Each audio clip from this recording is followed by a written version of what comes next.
Hi everyone.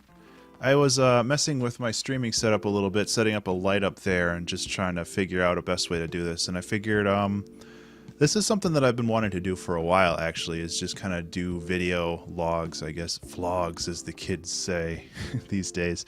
A lot of this stuff that I've written down is already posted in blog format, but I like the idea of creating these videos because they're a lot more passive. Like you can kind of absorb them while you're doing something else, and they're just a little bit more interactive because you can get on the comments on YouTube and all the other stuff like that. And what I wanted to talk about this time is just making things quickly. Like I do the 2-hour track challenge, obviously, and that's a lot of fun, but it's kind of an important skill to have, I think. And that's partially because like doing music for video games and other stuff really does require having a fast turnaround time like that. But just being able to sit down and comp something out, I think is really important.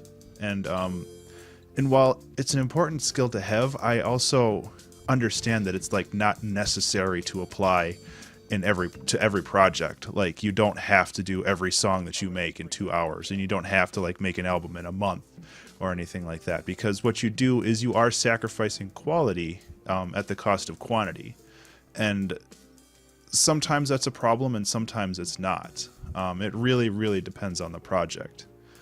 I initially wrote this blog post that I'm referring to after I finished the NASO Elmo, or the National Solo Album Month. And the challenge is to make an album over the course of a month. In this case, November. There's another one for February as well. It used to be called the RPM Challenge, but I think it's something else now. I'm not entirely sure. Either way, I really love these challenges because they force you to work in a very constrained environment. And in the end of November, I wrote 8 songs and like over 30 minutes of music in a month, and it was really fun. And I highly suggest you to do it, and hopefully this video will help explain why.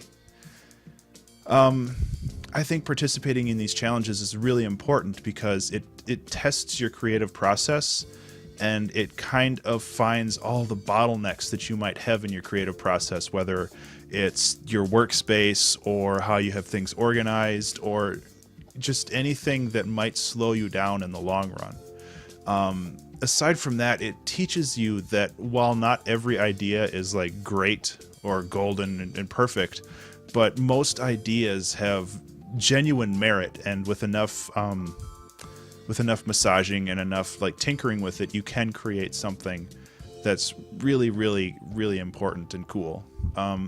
So the first thing that I do when I get one of these projects, and this is usually focused more on the longer term projects, like I have a week to make this soundtrack or I have a month to write an album, I sit down and I set deadlines for myself. I spend time to plan basically when does this need to be done, when does this need to be done, and just try to figure out what exactly needs to happen when, and just create a big long to-do list for everything that I need to take care of. I found that planning ahead can really increase my ability to focus on a singular task item at a time, rather than just being like, oh, well, I need to do this, but I need to do this at the same time. And it's like you get scatterbrained and then nothing gets done because you're worried about 4 or 5 things at the same time. Beyond that, it's really important to prepare your workspace, and that doesn't mean clean your workspace. That just means put it in a way that's accessible to you. Like some people function with a super cluttered workspace, and that is amazing. Some people need, like me, I need a really clean workspace, and that's just how I work.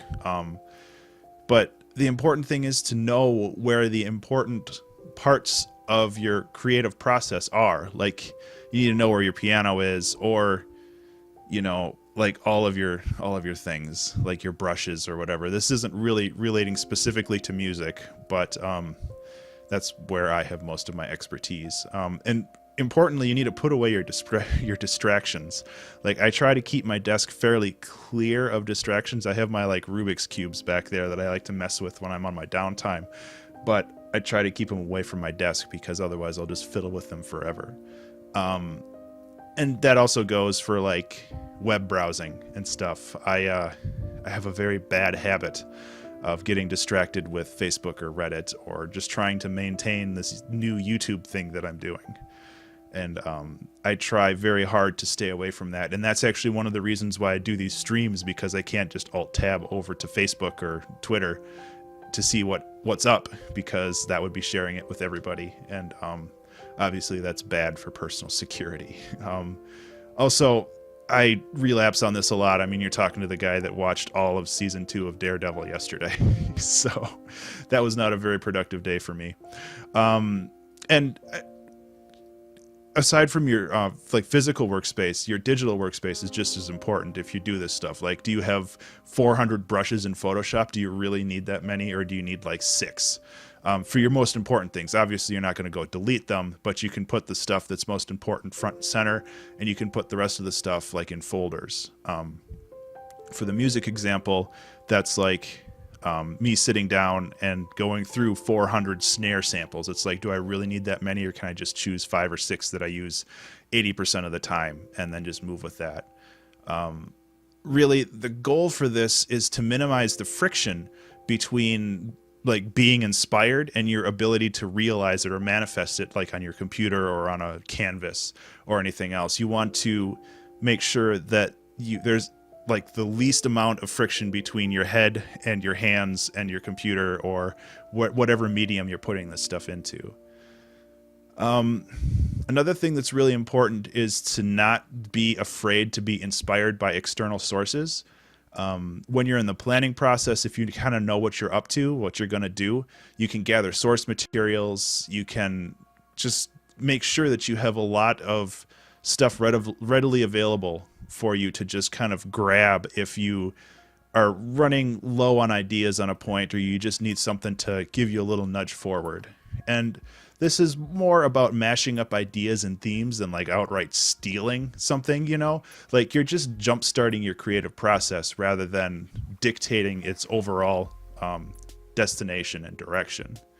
One thing that I love to do with music, if I'm feeling like I can't think of anything new, I load up all of the music that I own, and I just keep hitting random. And eventually I kind of land on something that's new and original and fun. And because all of those ideas, when you just hit random, they just kind of like smush together, and you end up with something pretty cool usually.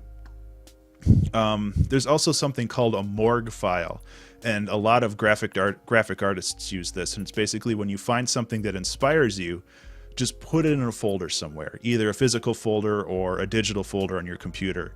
And that way, if you just don't have any idea what to do, you can always go to that folder and just flip through images, and you'll find inspiration there. So when you're making all of this stuff, it's really, really important not to limit yourself with expectations. This is something that took me a very, very long time to learn. It's that once you get hooked on like a specific expectation for a project, you can spend so much time trying to fix something to fit your vision, rather than being flexible and kind of going with the flow and just working towards creating something. And that doesn't mean you have to like just discard all the extra bits that don't fit your current project. You can always keep those available to you, but you want to make sure that you're always moving forward, and you're not hooked on a specific vision. That way you can always continue to move without having to, mess around with it too much. And kind of relating to that, it's being aware of the path of least resistance and kind of moving towards that route. And that doesn't mean take the lazy way out. That just means don't try to make things more complicated than they have to be. personally for me, it's finding like drum samples. I'm never very good at the drum samples, so I rely on loops sometimes, but I also try to bolster those loops with either hand recorded stuff or other basic samples from other packs, and just try to layer something on top of itself that creates something new. But I'm also using like pre-generated stuff as a scaffold, as a basic structure for it. Excuse me. So if you can find ways to economize and to save time, that's definitely something you should do when you're trying to make stuff quickly. Excuse me. I'll be cutting all that out. Don't worry. So yeah, sometimes same with your sometimes with your expectations, you do need something very specific. And if you have a vision, that's okay, but don't try to crunch, like don't waste all of your time doing that specific vision. And that goes with the path of least resistance as well. Sometimes you just need something very exact, and sometimes you just need something, to fill that gap in your project. And moving on from there, it's important to know when you should move on from something. It's very easy to get caught up in the minutia when you're making edits, and you can spend, an hour and a half making a song, but then you spend another 8 hours doing very, very minor tweaks that not many people will even notice, and you are the most intimately familiar with your project. So it's so easy to get caught in that loop where you're just tweaking some very, very minor stuff over and over. And sometimes you just need to know when something is good enough, and it's really important to like get that skill of being happy with something when you're making it, rather than nitpicking like all of your available time away. And speaking of free time in this, you have to really allocate time at the end, because during this whole process you are doing a lot of corner cutting, and that's not always the best, but there will probably be mistakes. So reserving time at the end is incredibly important for this. Generally, when I did the month album in a month, I reserved probably about 20% of my project time just to fix things at the end. Like I spent November 1st through 23rd writing the music, and then the final week I basically sat down, I fixed as much as I could, mixing and mastering and basically all the general boring stuff. And then I was lucky enough to have a little bit extra time, so I actually snuck a little extra song in the end. And it was a really busy month, but having all that planning and allowing the extra time at the end of the month really allowed me to basically shine everything up, so I didn't have to worry as much about releasing something that I wasn't completely happy with. And this allocating time at the end, it's like sometimes it's really simple, like you just fixing a solo, and sometimes it's complicated, like rearranging an entire song. It's like you'll never regret having extra time at the end. So when you're doing your initial planning, be sure to allocate like 20% or 15% of your project time just to fixing thing at the end. And obviously this, if you have a really long project, this isn't really talking about projects that last a year or even 3 months. Like this is for really compacting your time together and making the most out of the time that you have. And really in the end, all of these challenges are incredibly personal. Like I love doing the November challenge because it allows me to express something that I really don't have space in my general work schedule for. Like the Covered in Cats album was a lot of fun to work with, just because I was able to do more down tempo and more piano stuff. And prior to that, throughout the year, I had been doing 3 or 4 electronic albums for like video games, and it's difficult to find the time for that, and I was able to sit down and do that. So it was an incredibly personal album for me, and these challenges should be personal for you too. Like having a direction really helps. And then yeah, I mean, experience is really the only way to learn how to do this. Like I'm offering generalized guidelines for this, but in the end, it's like the only way you can do this and get better at it is just to sit down and fail a lot.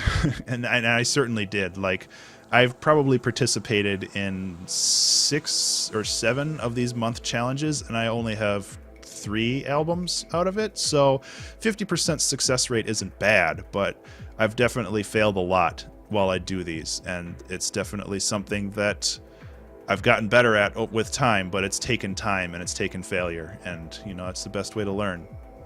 So yeah, that's all I had. This is actually over 15 minutes now, which I'm kind of surprised at. But if you have any thoughts on this subject or comments about it, please leave them in the YouTube comments below, because I would really love to start a discussion with people and figure out, you know, how they best work with stuff like this. I'm definitely not like an expert at speed composing or anything like that, but I am really passionate about being able to sit down and make something, and it's not a huge deal. Like, making something is a huge deal, but it's not, it doesn't always have to be like a huge production. Sometimes you can just sit down and make something cool, you know? And I think that's really amazing, and I think everybody can do that with enough practice. So yeah, if you found this video interesting, please consider giving it a like, and please share and boost the signal for my YouTube channel, because I plan on doing a lot of this stuff in the future, and I want to share it with as many people as humanly possible. So if you want to get in touch with me on Twitter, my username is Ben_Burns, and that's BURNES, and that is the same as my Twitch handle. I guess those are down there. So if you want to hit me up online, I would be more than happy to talk to you about anything. So thank you very much for listening to this video, and I'll see you in the next one. Have a good evening. Bye.